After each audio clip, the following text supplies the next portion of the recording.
to a post-Thanksgiving edition of Arrowhead Allies. We are live, and joining us now, we have a loaded show today. Let's just be honest. Fox Rules analyst Dean Blandino's in here, and Tim Grunhard's going to join us a little later to get more into the weeds on the Chiefs themselves. But someone that never has to deal with criticism in his line of work, Dean Blandino, joining us now.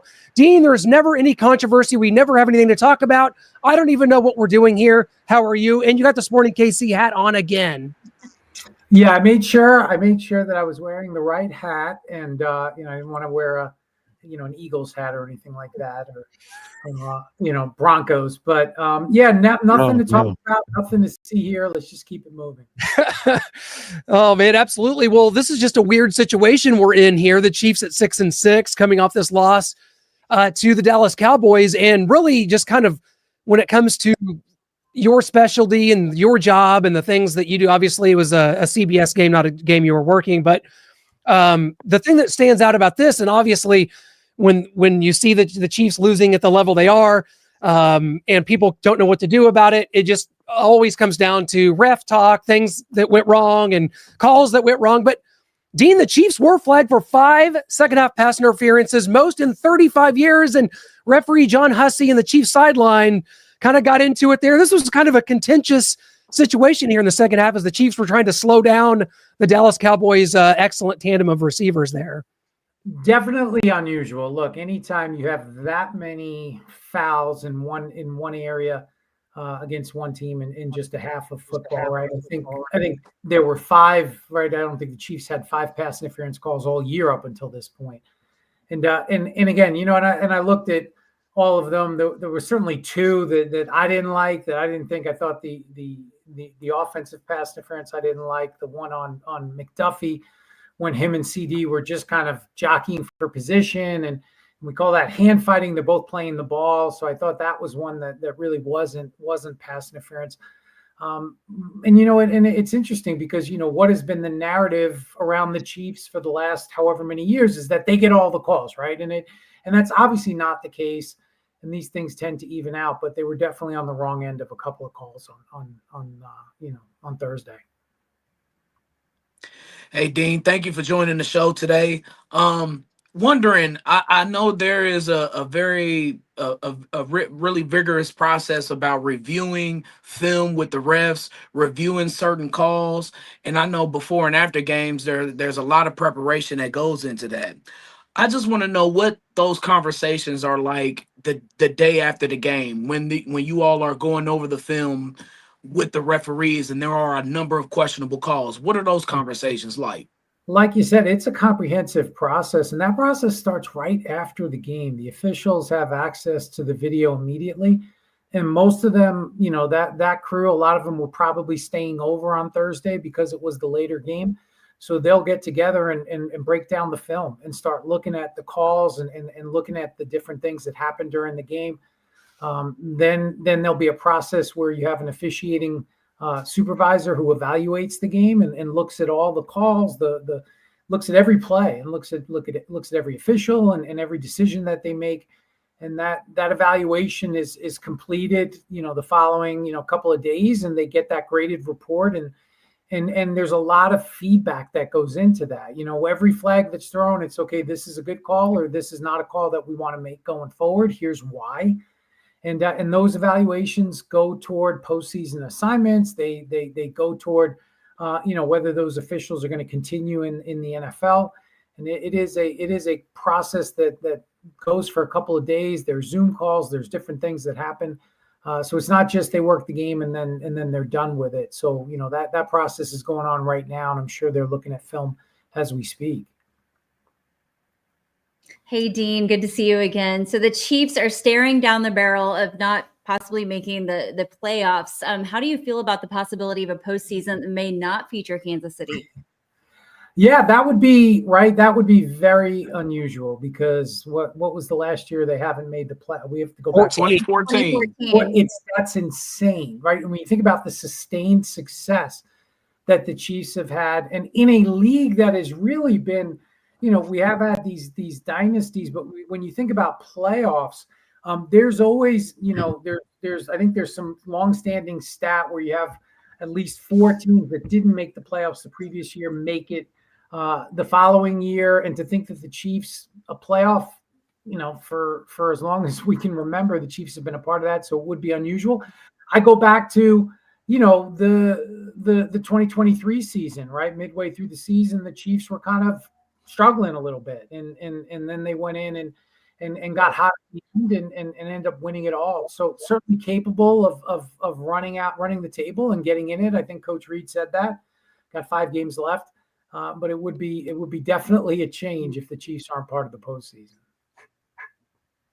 Well, speaking of that postseason, I don't think we've talked to you since the infamous UTEP study came out, talking about the Chiefs and their calls and going into the numbers of that. I think they went over like 7% of the 100% of calls that they looked at, and specifically in the playoffs with subjective calls. I don't know if you've had a chance to review that study and what you think of it, and how the Chiefs are the most favored dynasty and team in NFL history in the playoffs. Well, there's a lot of studies, and I haven't reviewed that one in full detail.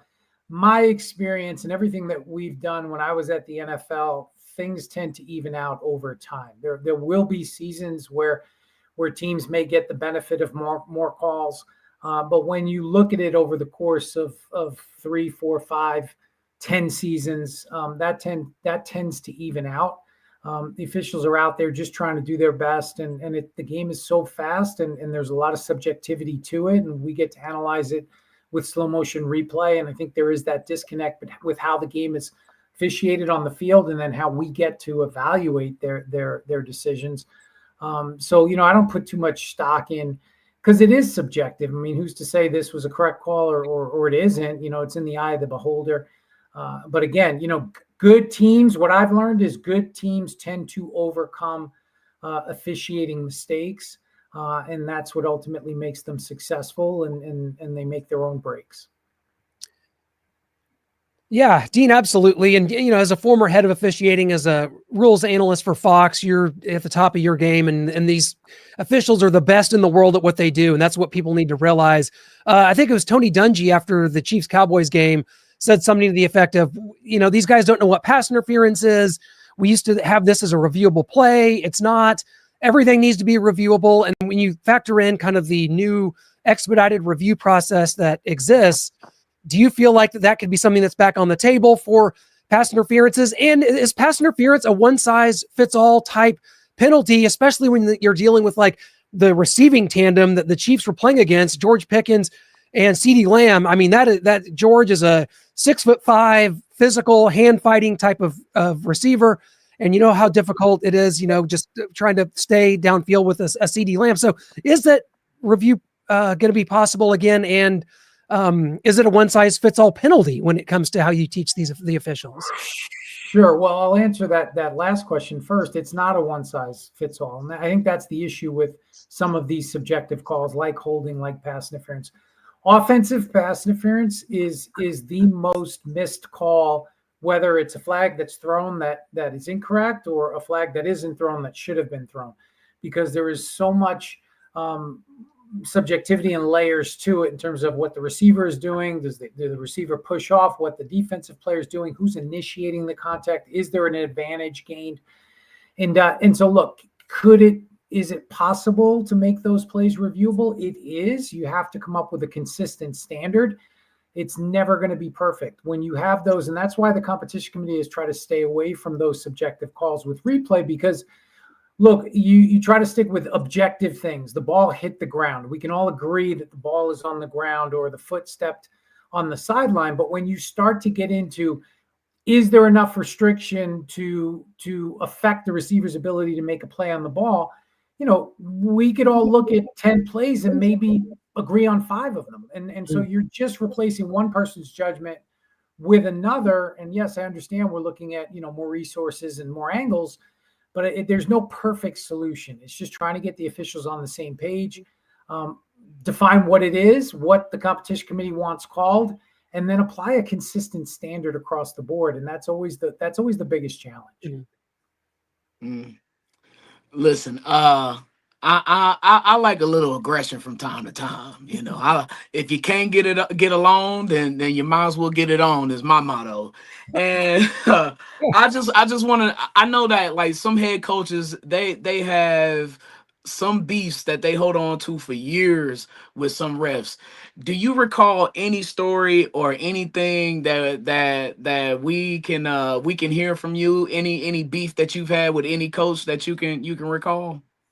Well, there's definitely, that's why one of the things about is scheduling the officials, the crews, because it is the same for the most part, 7 officials on the field and then replay up in the booth that travel around together. And there's limits on how many times you can see the same team in the same season, because that all that does, the more times you see a team, the more opportunities there are for that kind of, I wouldn't say bad blood, but you do get that familiarity breeds contempt sometimes, and so you try to limit that, and the more you interact, especially with officials, because it is it's an emotional game, and a lot of things surrounding officiating is negative. We don't focus on the overwhelming number of calls that they do get right. It's usually the handful of plays where there's some debate or where they are incorrect. And for me, I always, I got along with most coaches, but there were always moments. I mean, I've gotten chewed out by Tom Coughlin and Pete Carroll and Bill Belichick and Bruce Arians. And What did they say? I had, so I'll share a story because I love him. Bruce Arians, my first year as head of officials, he accused me of being on the take. That was number one. My second year, he said I didn't know the rules. My third year, he said he was never going to call again. But then, the next week he called. But he was great. He was one of those guys where he could chew you out for 45 minutes, and then at the end of the call, he'd be like, "All right, babe, I'll talk to you later," and it's all good. So, love that. He just needed somebody to vent to. No question. You are part therapist in that role, no doubt. So, Dean, from a rules and officiating perspective, what's one collegiate rule that you would like to see implemented in the NFL? Yeah, that's a great question. We do look at the targeting rule, and I know that's not perfect in college, but I do think some form of that, and the NFL is heading that route where if you have, whether it's personal foul, roughing the passer, or hits to defenseless receivers, where you do have a replay element to it, where if it's clear and obvious that a flag is thrown and it shouldn't have been thrown, contact to the head neck area, and it's clearly in the chest, those types of things. So I think that's something that the NFL can expand upon that college is already doing. I do like when it comes to timing rules. I prefer the NFL timing rules. I wish college would implement some of the NFL timing rules. I think college games are all over the place in terms of overall game length, and I think they go longer. Obviously, you have the longer halftime, but I think there's some things you can do to kind of shorten it up or improve the game flow. But overall, I think it's important that college rules and NFL rules, there is that difference because they are different. One's professional, and I guess college is becoming more professional. But with the rules, I kind of, that would be one that I would say that the NFL should continue to look at, those personal fouls and adding a replay element to it.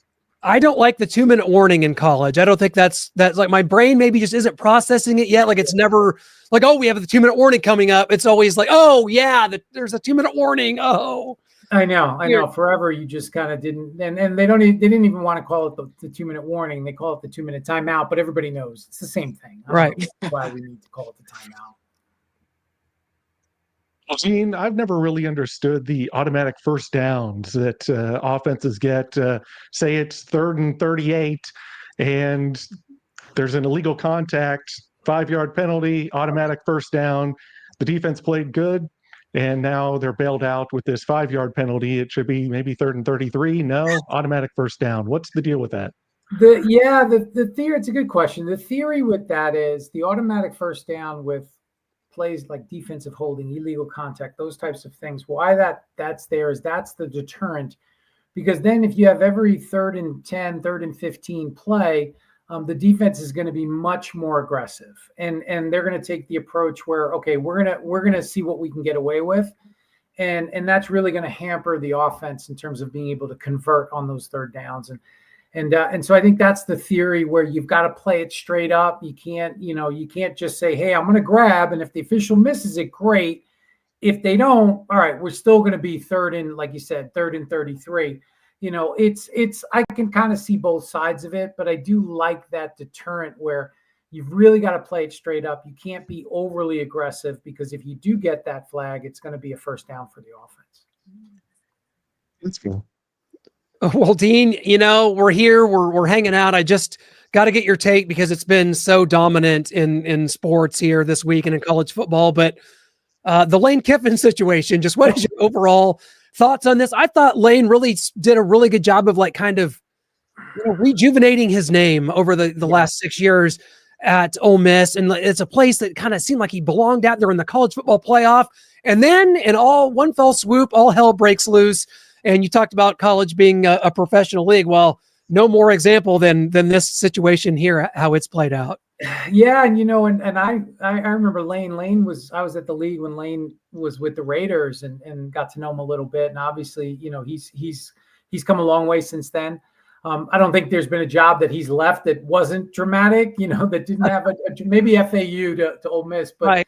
But I do think it's part of the environment now, and where coaches can leave. I mean, now you look at what he's done at Ole Miss, which is an incredible job, the best season, and they're going to go to the CFP. And now he's leaving them. And I do think I can't, if you think that's the right move for you and your family, and that's great. And you can't fault somebody for that. What I don't think was great was to say, okay, let me finish at Ole Miss, right? Now you're asking the school to say, okay, you're leaving us. You're going to coach our players and recruit them. And you're going to, and all this other stuff. It's like, you're going to stay or you're going to go, and you got to make a decision. So I think that's where it kind of went a little sideways. But we'll see how it goes. And he's going to be at LSU, and we'll see how Ole Miss does in the CFP.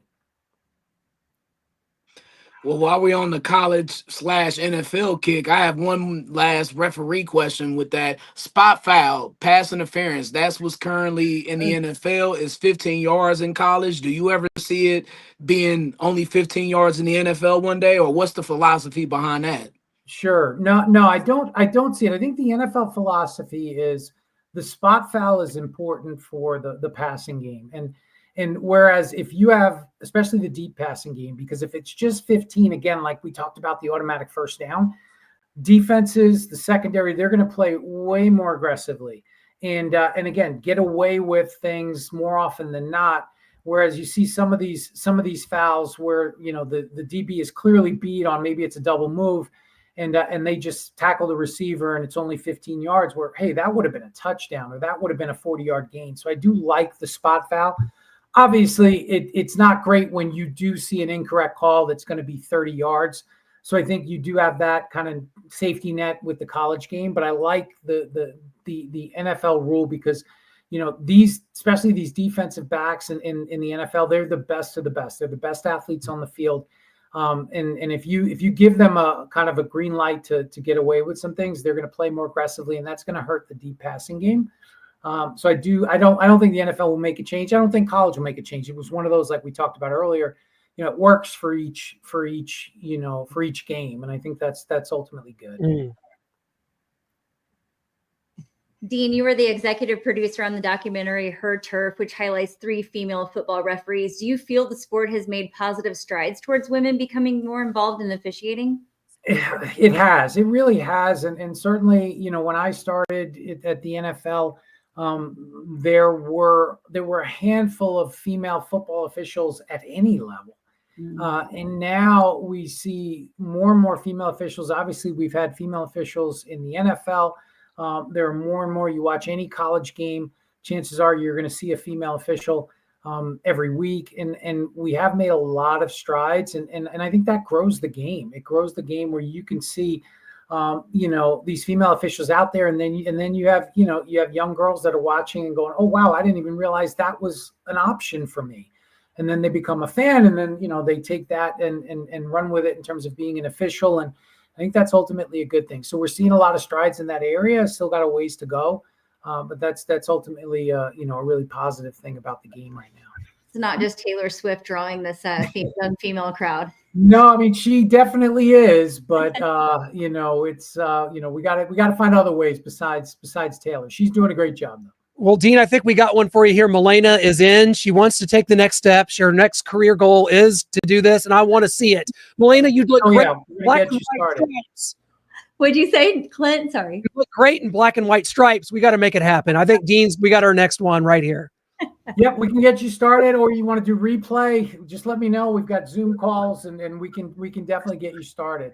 I'm going to have to go to a different school first. My major would support what would be required of me on that field. Thanks for the vote of confidence. I got a quick two-parter here for you. Just the Josh Simmons was called for a hold in the Thanksgiving game, Chiefs-Cowboys. Looked like he had his hands inside and then kind of turned him and drove him into the ground. And then the second one is the Commanders and Broncos game. Specifically, there was an intentional grounding called. Mariota was in the pocket, but he threw it to McLaurin outside the numbers, way over his head. But outside the numbers, Terry McCauley said he didn't think that was intentional grounding. And then the tripping call, they went to review it. Looked like Mariota fell down to the ground, wasn't touched, got back up, made a play. But they said, no, he was touched. He went to the ground. They reviewed it. And they get penalized, but the Broncos tripped him to get him on the ground, and you can't go back and throw a penalty on that. So those kind of three things. Yeah, I mean, well, the holding is it is subjective, and I think what the officials saw was kind of the torque and twisting the defender to the ground. It looked more like he just overpowered him to me, and that certainly is that call when you have, because you're going to see offensive linemen can grab, but they've got to maintain good body position. They've got to stay square to the defender. If the defender gets outside of their feet, and now I continue to hold and prevent him from getting to the runner or the quarterback, that's where the foul is really called. I thought that looked more just like an overpower. Sometimes when the official sees that, and again, it happens quickly. The grounding, and I think that it's a judgment call, but the guideline is when you do have a receiver outside the numbers and you throw the ball over that receiver's head, that is considered in the area. So I thought they could have, and you're always going to lean toward giving the quarterback the benefit of the doubt. So I thought that one could have been, not thrown. And then the tripping one, which is tough because they can't create, and that's where everybody gets kind of frustrated. And I agree with replay assist is if the flag is thrown on the field for tripping and it's not, they can pick up the flag, but they can't create a foul for tripping. So you've basically got to ignore this obvious foul and say, well, by rule, I can't do anything with the trip, but we're going to double down and make it worse for the Commanders. Now he's down.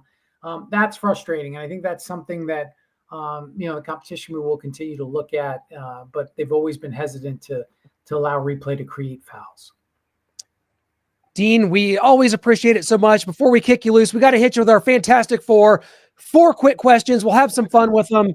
Mine, I got to get mine in first because it is December. We just got pounded with snow here in Missouri this morning. What is your favorite Ride or Die Christmas song? Oh, wow. Ride or Die is All Alone for Christmas by Darlene Love. That's great. Love it. Wow. Love that. Ryan? Oh, me? Okay. Who is the best out of these refs? Mike Carey, Jeff Triplett, or Ed Hockley? Who's the best? Ed, come on. I know all these guys, and I hope this doesn't get back to them. They all have their strengths. Mike Carey was an excellent referee, really, really good. Ed Hockley, Ed Hockley kind of transcended the sport. He was great on the microphone and announcing. He also had the big, he never skipped arm day at the gym. And Jeff Triplett was one of the smartest rules per people that I ever met. They were all really good in their own right. So I can't choose. Fair. Who's the worst? Can't choose that either, probably. Well, I know I'm sure you guys have some feelings about that. We love them all too, Dean. Probably Mike Carey. Be honest with you. we're all for the refs. We cheer for the refs on Sundays. Carl Sheffers and his nervous call, John Hussey. I don't know. Just Nervous call, Carl. Dean, Go ahead, Melena. I've been on the field both at Arrowhead and Gillette, and I have been scared for my life at times. And I know you know how to jump out of the way. What's the scariest interaction you've almost had where you're like, oh my God, I could have died there? There have been a couple, and I think that's where if you're lucky enough to watch a game on the field, it's crazy. Like the speed and when you think about these guys are big to begin with, and then you put pads and helmets on. So thankfully, I've never had a real, near-death experience where I was almost run over. You just try to, I'm from New York, so I spent a lot of time, New York City and on the subways. You got to be aware of your surroundings at all times. So I'm pretty good with looking over my shoulder. Cat-like reflexes. Exactly. not I. We were filming a SEC documentary in 2018 at Alabama and Ole Miss game, and objects in the phone as you're filming appear further than they are in real life, and I almost got run over. So that's not. I mean, we've had officials get run over, the chain crew. I mean, that happens every year because it is, and especially in college, we've really got to do something about the sidelines. There's way too many people, and in some of these college stadiums, there's not a lot of room. True. Okay, my last one is favorite Christmas gift you've ever gotten, either a kid, an adult, favorite one. Oh, favorite Christmas gift. I think it was probably my Huffy dirt bike when I was like maybe 7. Looked like a motorbike, and I love that thing. I was used to pretend that it had a motor, and you could put stuff in the spokes to make it sound like a motorcycle. So probably that. I would say that. Dean, it's always a pleasure. Thank you so much for spending some time with us. Have a very happy holidays if we don't talk to you. All the good things we'll be watching on Fox. Your guys' production is absolutely top notch, obviously with Tom Brady there and everything you guys do. Thank you so much, Dean. Have a great one, and we'll talk soon. Thanks for having me, guys. Take care. Always. Always an honor. Happy holidays, my friend. That's Fox Rules analyst Dean Blandino, and we got to the bottom of a little of it that doesn't necessarily lessen the blow that we're experiencing here as the Chiefs fell to the Dallas Cowboys on Thanksgiving Day. We're going to get more into that with Tim Grunhard. If you like the rules aspect of this, wait till we get into the weeds of this team, where we're at. Playoffs, a lot to get into, but not my favorite Thanksgiving. I'll just go ahead and say, for many reasons, but family drama, the Chiefs really just didn't, it was not warm. It was not a warm, welcoming Thanksgiving. Okay. It's not a warm Monday either. No. Yeah. Imagine waking up at 4:30 to this mess. But no, it's cold turkey all around for everybody right now. And the Chiefs right now are reeling, but look, y'all know me, glass half full. At the end of the day, it's always room for a little optimism, especially with how the schedule's going to play out for several of these teams. Noah's up there searching for the optimism. Noah, did you find any? I found a sliver. If I'm going to be on Brian's side, I found a sliver. It's a sliver. Our three hardest games are at home remaining. The Jags are leading the division, which means we have the tiebreaker over the Colts. We have a chance to have a tiebreaker over the Texans if we beat them. But with the offensive line injuries, that's where I leave the optimism. And going up against this pass rush, hopefully Juwan Taylor's back. Hopefully Trey Smith can gut through an ankle. We're just going to have to keep hoping. Yeah, we're keep hoping.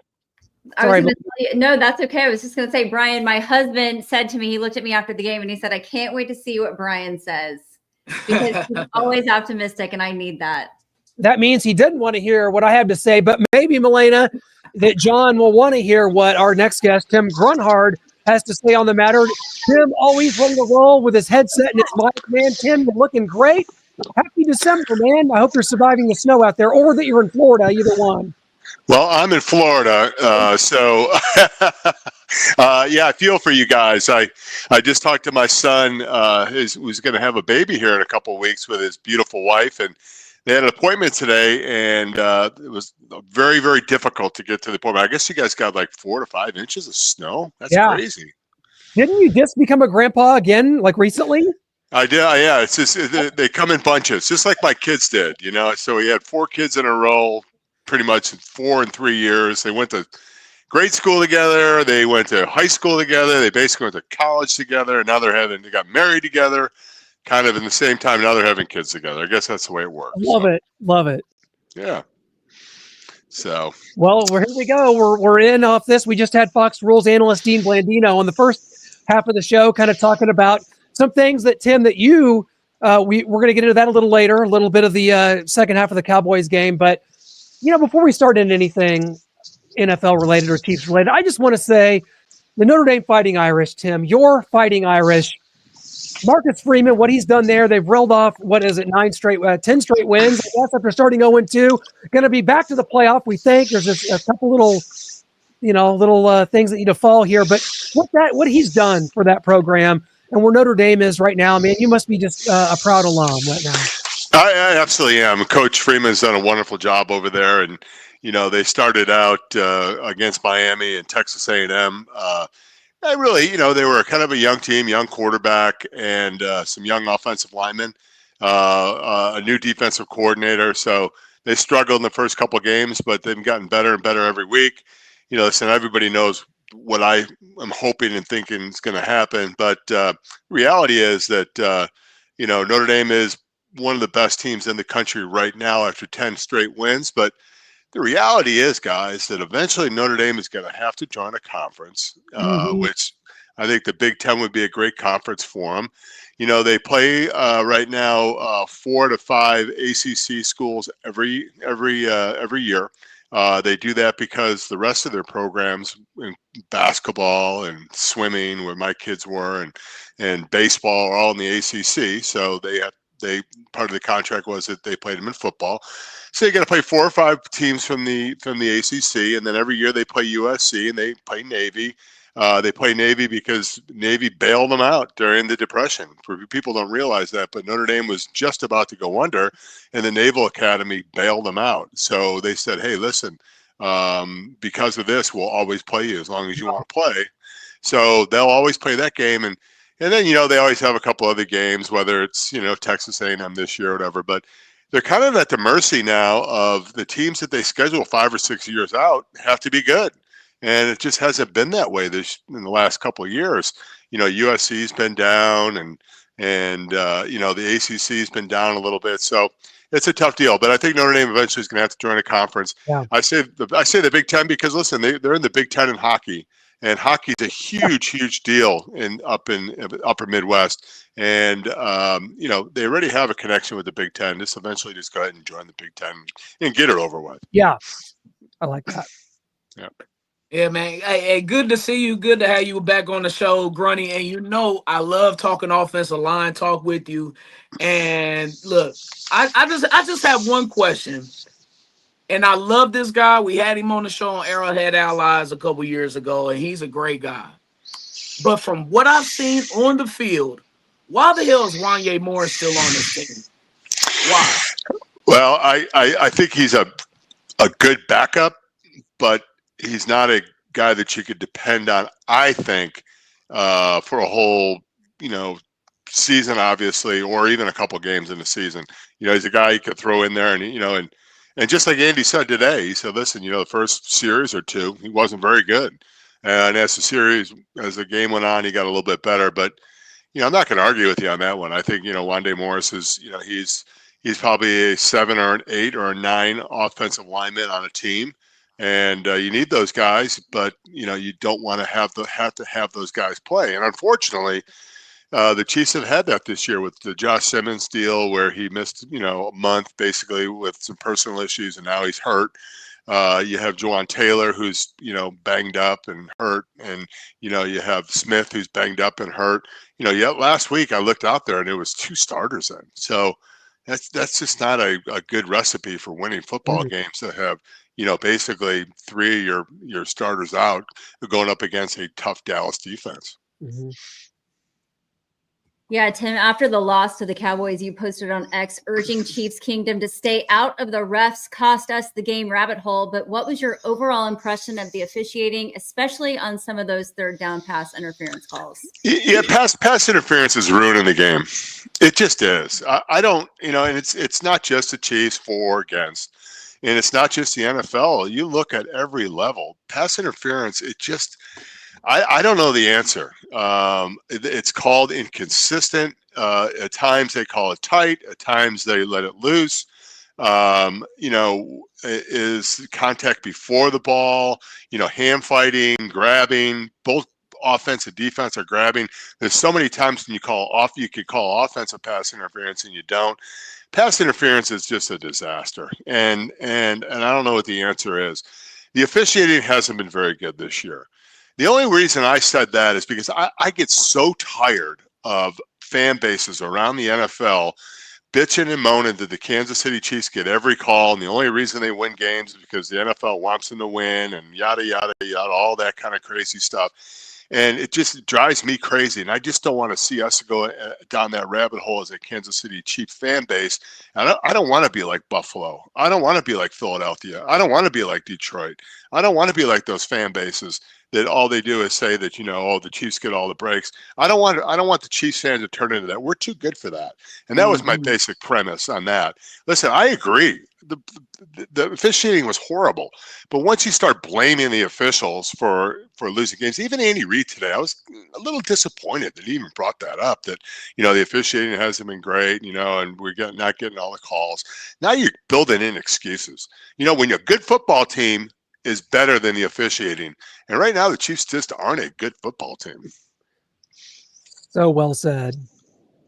Yeah, and kind of going to that, just how important is it, especially going into this Texans game, that, Juwan Taylor, you can only do so much. If you're injured, you can't play. But how important is it for him to get out there? And if he's not able to get out there, how important is it for Andy Reid to go kind of back to the Colts game plan, run the ball consistently, went away from it in the Cowboys game, 4.1 yards a carry for Kareem, and then he only got 14 carries, and that was part of the reason they kind of stalled out in the second and third quarter.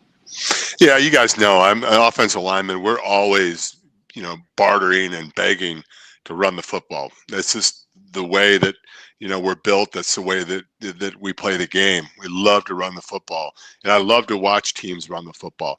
My only issue right now with the Kansas City Chiefs running game is they don't have any home run hitters.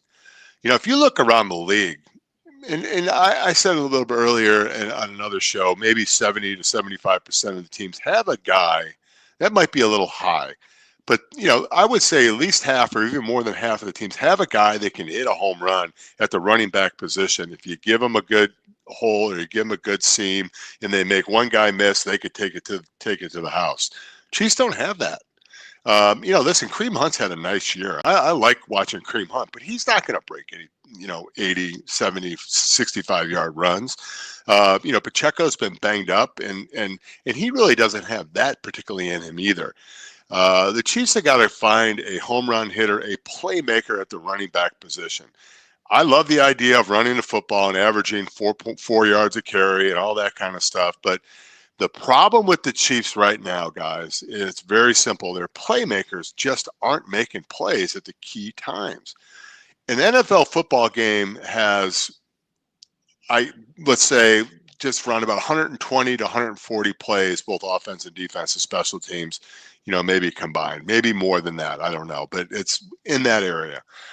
The game comes down to about 7 or 8 plays. Mm-hmm. And if your playmakers aren't making plays in key situations, you never know when that play is going to happen. You never know when it's going to be your play or your effort or your influence on a play that is a difference maker. I'll give you a prime example. I'll ask you guys, what was one of the biggest, if not the biggest play in the Cowboy Chiefs game last week? The Chiefs not getting a fumble? Yes. Or the interception. Yeah, well, Turpin, you know what? You got to give him credit, man, where credit is due. The guy finished the play. He was running, he was going after the ball. He could have stopped. He went in and he dove in there and made the play. That's making plays. Yeah. Right there, that's the kind of plays the Chiefs are making in the last 3 or 4 years. Guys, you could think back to the Houston playoff game, and you could think back to so many times when the Kansas City Chiefs stripped the ball on the 1 or 2 yard line and got the ball and, stopped somebody from scoring, or, they made some kind of unbelievable play at the end of the game in order for the Chiefs to win. They did that last year very consistently. That was really the only way they won. They had just a key play at the key moment in order to win those really close games. They're not making those plays. And if you're not making those plays, it comes down to 6, 7, or 8 plays, and the Chiefs just aren't making those plays. That's why, listen, I'm hoping and praying that they can go ahead and win the next 5 games. And, they have the ability to do that. But, there's no evidence right now that there's a formula other than just, hey, listen, guys, you go out there, play loose, play hard, play physical, and never give up and never stop on a play, because you never know when that play is going to be the key play. Just real quick, just to kind of continue on that, can you put your finger on what the reason is for that? Is there a mentality, the Super Bowl hangover? They played so many more games, they're tired. What could it be? Yeah, that's the billion dollar question, probably. Yeah. I think there's a lot in that statement. I think that they are a tired team, both mentally and physically, because of the runs they've made over the last 7 years. It's been 7 years, right, where they've been in the AFC Championship 7 years in a row. That's a lot of football. I think that, not that Andy Reid needs to change or do anything different per se, but his message might be getting a little bit old. When I was with Marty for 9 years, and Marty was a great coach and a great motivator and knew how to communicate with his players. But, you hear those same messages over and over again. It's just like anything else. You kind of tune it out a little bit. I think the Pittsburgh Steelers are seeing that a little bit right now with their coaching situation. This team is got to find a way to look within itself and find a way to put together a run. The good news for the Chiefs and the Chiefs fans and for everybody that's listening right now, the Chiefs are good at, when they know what they need to do, they're usually pretty good at it. The next 5 games are playoff games. Make no mistake about that. These are playoff games. And the Chiefs have done well over the last 7, 8, 9 years in winning playoff games, winning games they have to win. So if there's any solace to where we're at right now, if there's any positive to where we're at right now, is the Chiefs know what they need to do, and there's no ifs, ands, or buts about it. They got to win out, and if they win out, then they're going to have an opportunity to go to the playoffs. And this team is dangerous when it gets to the playoffs, but it's got to get there. And it's got to have that sense of urgency that every game's a playoff game. But then you run into being mentally tired after this 5-game run too. So it's not a good situation for the Chiefs right now. Tim, if we could sort of compare this to a season from your time back in the 90s, to me, this reminds me a lot of 1996, where in 95, you guys beat Mark Collins against the Oilers. You had James Hasty against the Raiders. You had Tymer Vanover against the Chargers. It was a season. It all happened. It all went well. We saw the Chiefs last year and their record in 1-score games. And then it's almost like the next season, it just flips on its head. In 96, core guys are there, a lot of the same players, and things just did not go right in certain situations, execution, whatever it was. It just wasn't there. So is that something that you kind of follow as well? A season where that was similar? Yeah, that's a good comparison. And the next year we were able to win 13 games again. Right. So it's not one of those things where the Chiefs, the dynasty is dead and they have to just clean house completely. Sometimes you just got to push the reset button. And listen, I want the Chiefs to make the playoffs. I want them to make a nice run in the playoffs. I want them to make the Super Bowl again and win one. But the reality is, if they don't, then there's some introspection that you'll do as an organization, as a coaching staff, and as a player. And sometimes that's a good thing. Sometimes you need to look at yourself in the mirror and say, listen, am I taking this, and that for granted? Am I doing all the little things that I need to do in order to win and to be the best football player I can be? now like I was doing maybe 3 or 4 or 5 years ago. Mhm. And that's something I did. And after 1996 season, I think we were 7-9. That was the only losing season I ever had as a Kansas City Chief. And I remember after that season, I said, okay, what did I do different? What was I doing that was helping or hindering this team? And, I thought about different things about being a leader and making sure the guys are doing the right thing in the film room, doing the right things in the classroom, doing the right things at the practice facility, in the weight room in the off season, making sure that, you guys remember the whole quarterback situation where Yeah. he wasn't going to come in the summer to go work out with the guys because he wanted to live in San Francisco. And nothing against Bones. I mean, guys did that at the time. But the reality is that wasn't good enough. We needed to do something different, and there you go. That's what we tried to figure out. Yeah, we're never going to forgive Steve Bono for talking shit about Kansas City Italian restaurants too. We're not going to forget about that. But all is forgiven with that 75-yard run he had against the Cardinals in '95. Shout out to Steve Bono. Well, he had an Italian guy beating him down the field, so I don't know what that means. Well, Joe Valerio. Hey, yeah. There you go. So man, these another big problem with this team, and it's cost them several games this year, is this damn third down defense. Yes. They're ranked 28th in the league, and I just don't understand why Spags, and I love Spags to death, but if you're constantly shooting weapons and you're doing the same thing and you're blitzing every single third down, and these dudes are running slants, and yet you blitz again instead of having people back for coverage, what is going on that side of the ball in these third and longs? Yeah, that I was talking about that today. That's a great point. It starts with the front four. I mean, they're not getting any pressure. I mean, Karlaftis has 5 sacks. He's had 5 sacks now for about 3 or 4 games. Chris Jones has 3 sacks. I mean, that's unbelievable. I think Omenihu has 2. I mean, you got to find a way to get after the quarterback. So Spags, what he's trying to do is he's trying to bring pressure on third down to get off the field and put those guys in a situation where they got to play man behind. And, anytime you're playing man and you're playing against a guy like Perkins or a guy like CD Lamb, I mean, that's a tough task. And listen, everybody in the whole stadium knew what they were going to do. They were going to run a slant to Perkins. Everybody knew it, including, the guy that was covering him. I mean, he couldn't stop him. That was the disappointing thing. And then it seemed like the only time that they stopped him, there was a pass interference call. So it just, I agree. But yeah, we can get on Spags but he's just trying to dial it up, and he's a gambler. And sometimes when you throw those dice, you're going to roll craps, and you're going to find yourself in a bad situation if you're going to gamble and blitz in key situations. Once again, guys, playmakers need to make plays in key situations, and our front four have not made plays in sacking the quarterback. Chris Jones' pass rush is inexistent. It's inexistent. Listen, he had a nice game in the run game last week. He had a nice game over the last couple of weeks.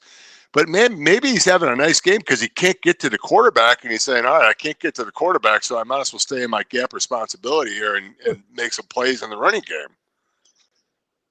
game. All said. You guys want to move on to something more exciting like the holidays?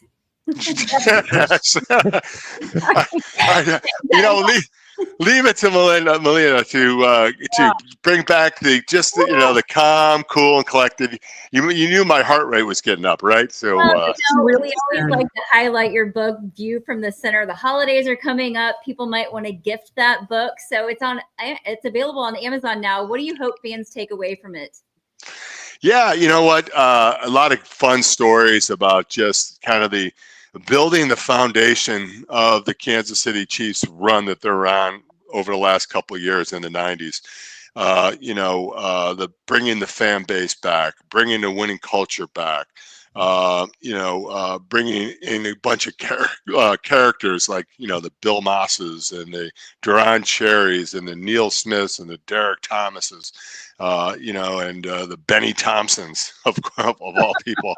Yeah. So you got to bring in those characters, and so I feel like we built a foundation which Travis Kelce and Chris Jones and Patrick Mahomes and Kareem Hunt could stand on that foundation and do the great things they're doing now. So we talk a lot about that. So it was a fun book to write. Great names you just dropped there. I miss all of those guys. Absolutely, Benny. Benny Thompson, the old leg lift.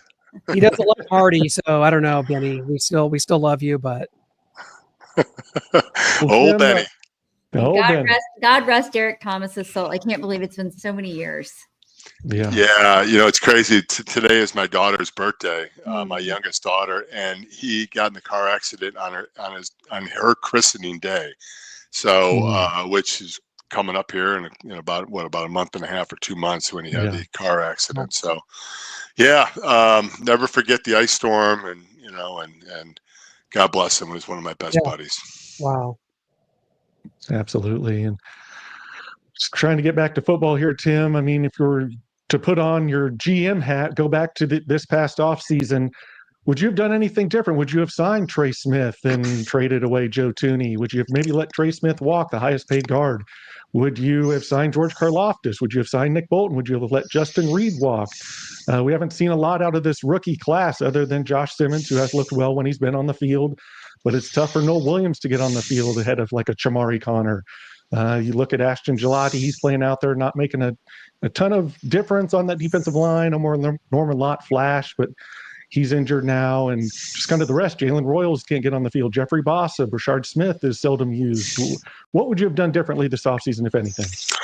Well, I do think that the Chiefs eventually are going to have to get to the point where, I think signing a lot of these guys that were in those great draft classes 5, 6, 7 years ago, and now they're all coming up after their rookie contracts, and signing everybody and giving them all these big contracts has hurt kind of just the depth of this team, and you got to get production out of those guys that you've signed, and they're getting some out of some guys and not as much out of other guys. So I think that the NFL is set up, guys, and we all know this. The NFL is set up for parity.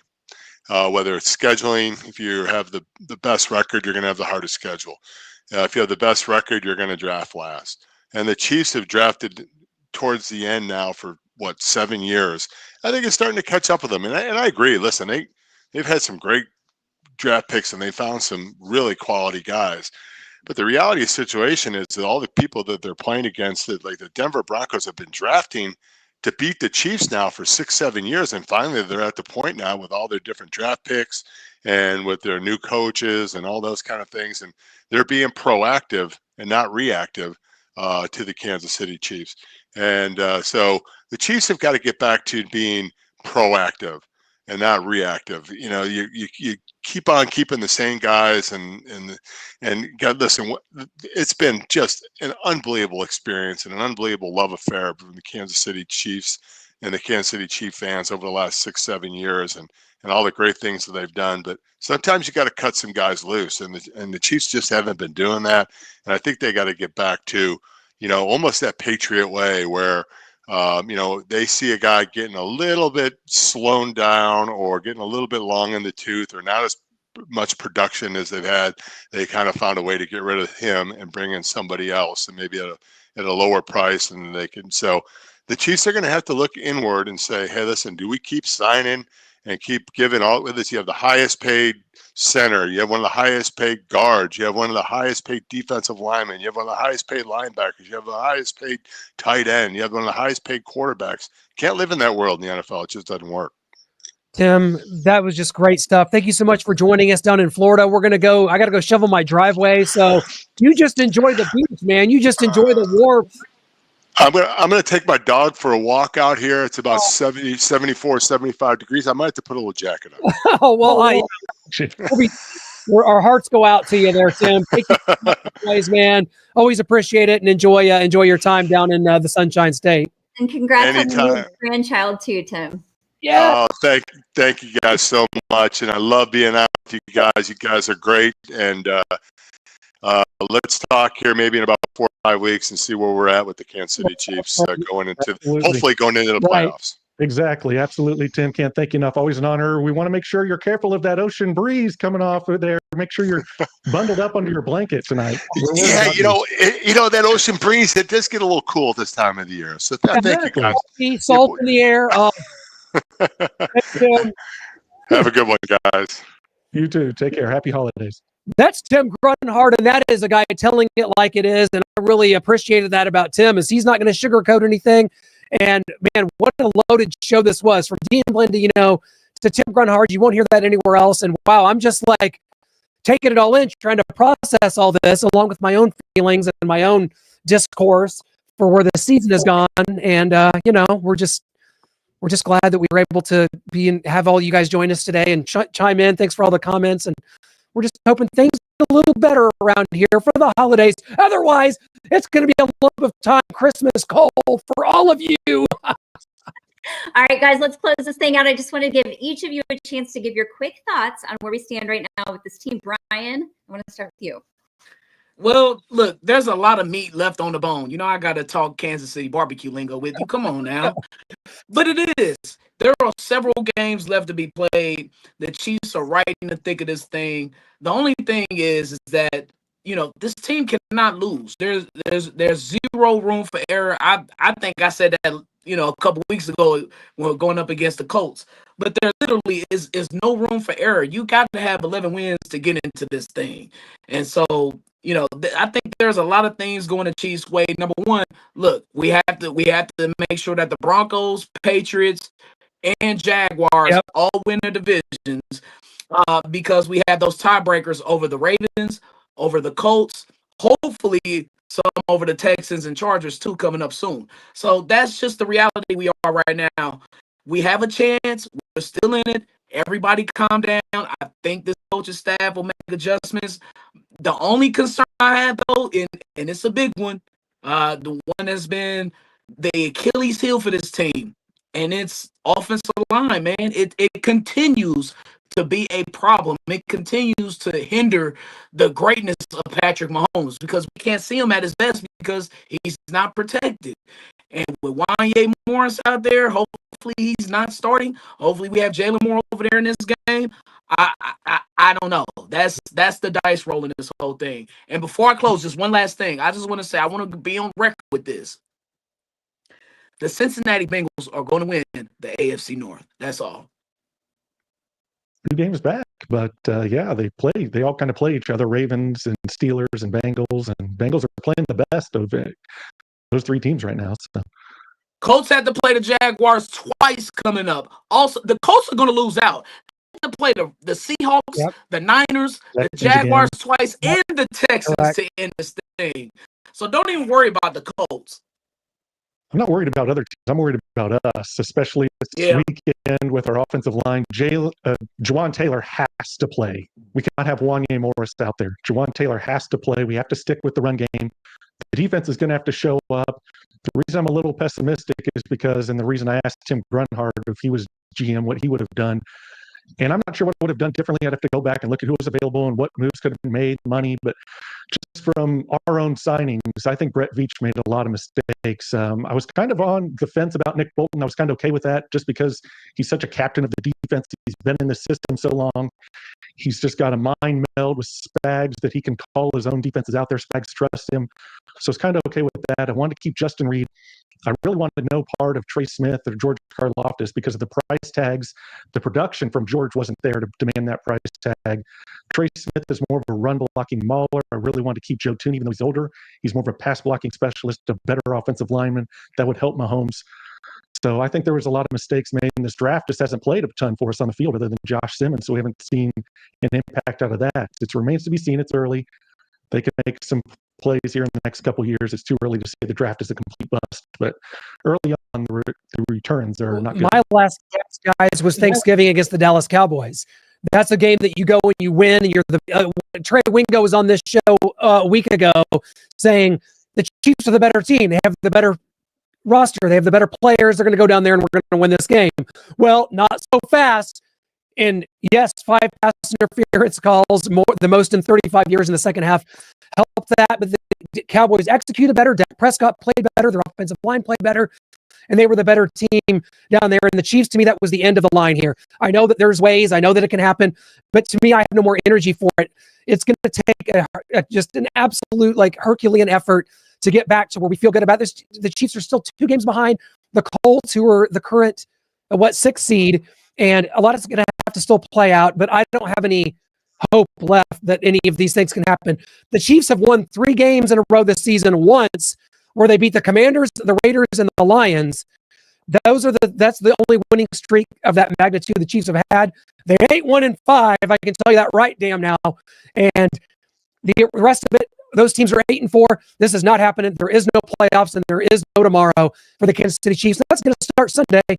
We can get into predictions if you want. They are not beating the Houston Texans on Sunday. It's hilarious if you think they are. All right. Oh, I'm worried. All right, let's do predictions, Brian. Clint, my friend, you are wrong. The Chiefs are going to prevail and make everybody look like idiots. The Chiefs are going to win. Let's see. It won't be high scoring. I'll say 23-19. The Chiefs get the victory. Noah? I've got 2 predictions, actually. So people might be saying this is hedging my bet. This is cheating, but I'm one of the hosts of the show. I make my own rules. So here we go. If Jawan Taylor plays, the Chiefs win 24-20. If Wanya Morris plays, Chiefs lose 20-16. That's my prediction. It hinges on Jawan Taylor playing versus Wanya Morris. Jawan Taylor, he's injured. He may not be 100%, but whatever percent he is, it's better than 100% Wanya Morris.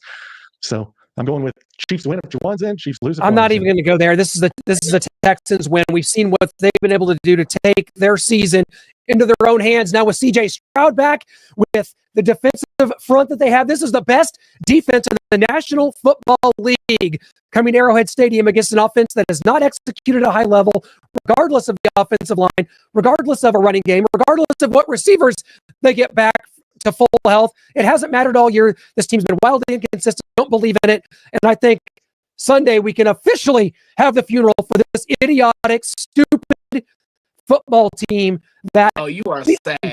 You are sad. You are down bad right now. I hated to interrupt that.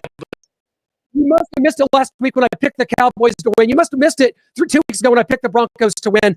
And you know what? The Chiefs could have easily lost that Colts game down by 11 in the fourth quarter. Biggest fourth quarter comeback in Mahomes' career. This team is done. Clint, are you superstitious? I'm not superstitious, but I'm a little stitious. You got to start picking the Chiefs. Maybe we'll start winning again. You mean start being wrong all the time? Oh, no. I'm not going to be like these guys and be wrong. I'll know it can't be wrong this week, but I'm going to... Clint is never getting married. Well, I think we already established that. And you're never getting married. That's already been Chiefs established. are at home, baby. The Chiefs play well at home. They're 5-1 at home. Patrick Mahomes, every single year of his career in Kansas City, has had at least a 5-game win streak at some point. He hasn't had one yet. We got 5 games left. It's coming up 5-0 down the stretch. That's right. That's right, Noah.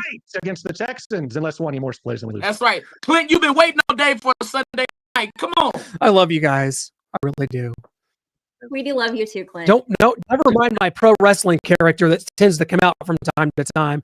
It's just like my 90s attitude era that gets like takes over my body, Brian. You can understand that. Who are you, Gangrel? Well, I no, I'm your guy. I'm 97 heel DX Shawn Michaels. That is a tough thing to mess with, right?